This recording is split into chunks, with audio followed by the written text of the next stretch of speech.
rid of everybody that can talk. वेस्ट अपने सामने होने वाले तमाम वाकयात को देखकर सदमे की हालत में थी, लेकिन डीकन ने भी उसकी मौजूदगी को भांप लिया था। डीकन ने ये जानने का मुतालबा किया कि वो वहां क्यों मौजूद है। उसके साथी ने पूरे मामले पर पर्दा डालने के लिए अचानक फायरिंग शुरू कर दी। मार्लन ने फौरन किसी को वेस्ट का बॉडी कैमरा लाने का हुक्म दिया, लेकिन उनकी हैरत की इंतहा न रही जब उसकी लाश नीचे मौजूद नहीं थी। उन्होंने फौरन तलाशी शुरू कर दी। वेस्ट ने दर्द बर्दाश्त किया और गोदाम से बाहर निकलकर वहां से जाने की कोशिश की, लेकिन सर्च टीम ने उसे ढूंढ लिया। बर वक्त अपनी गाड़ी तक ना पहुंच पाने की वजह से उसे ताक़ुब से बचने के लिए करीबी कस्बे की तरफ भागना पड़ा। वो मदद के लिए मोस की दुकान की तरफ भागी और कामयाबी से अपने पार्टनर से राब्ता किया। वो तयशुदा जगह पर मिले। वेस्ट ने तेजी से तमाम वाकयात सुनाए, लेकिन उसने मुलव्विस अफसरान के नाम नहीं लिए। ताहम अपने पार्टनर के मुंह से उसने मार्लन और दूसरों के नाम बराह रास्त सुने। इससे फौरन एहसास हो गया कि उसका पार्टनर भी उनमें शामिल था।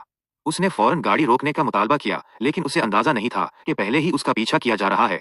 वेस्ट ने तेजी से अपने पार्टनर को बेहोश किया, जोर से एक्सीलरेटर दबाया और पीछे मौजूद पुलिस कार को टक्कर मारी।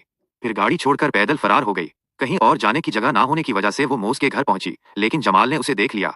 वो नहीं जानती थी कि मार्लन ने गोदाम में हलाक होने वाले तमाम अफराद के जराइम का इल्जाम उस पर लगा दिया था और गैंग लीडर को उसके बारे में बता दिया था। एक ही लम्हे में वेस्ट पुलिस और गैंग दोनों के लिए मतलूबा हदफ बन गई। जमाल ने अपने फोन पर इनाम की रकम देखी और इस खातून अफसर के बारे में सोचने लगा जिससे वो अभी मिला था।